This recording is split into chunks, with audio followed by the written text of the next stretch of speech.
തെരഞ്ഞെടുപ്പ് ബഹിഷ്കരിക്കണമെന്ന ആഹ്വാനവുമായി വയനാട്ടിൽ മാവോയിസ്റ്റ് സംഘം ജനങ്ങൾ എതിർപ്പറിയിച്ചതോടെ മാവോയിസ്റ്റുകൾ വനമേഖലയിലേക്ക് പിൻവാങ്ങി. തലപ്പുഴ കമ്പമലയിൽ എത്തിയ 4 സംഘത്തിന്റെ ദൃശ്യങ്ങൾ പുറത്തുവന്നു.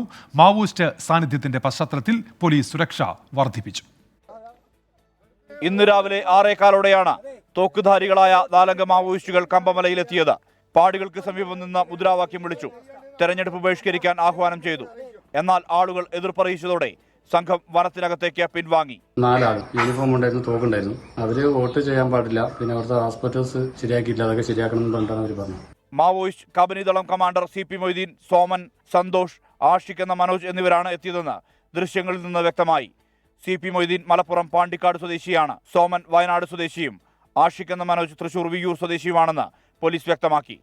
തിരുവനന്തപുരത്ത് വിദ്യാർത്ഥിയായിരിക്കെയാണ് മനോജ് ഈ സംഘത്തിന്റെ ഭാഗമായത്. നേരത്തെ കമ്പമലയിലെ വനവികസന കോർപ്പറേഷൻ ഓഫീസ് മാവോയിസ്റ്റുകൾ അടിച്ചു തകർത്തിരുന്നു. ഇതിനുശേഷം വലിയ എതിർപ്പാണ് മാവോയിസ്റ്റുകൾക്കെതിരെ ഈ പ്രദേശത്തു നിന്ന് ഉയർന്നത്.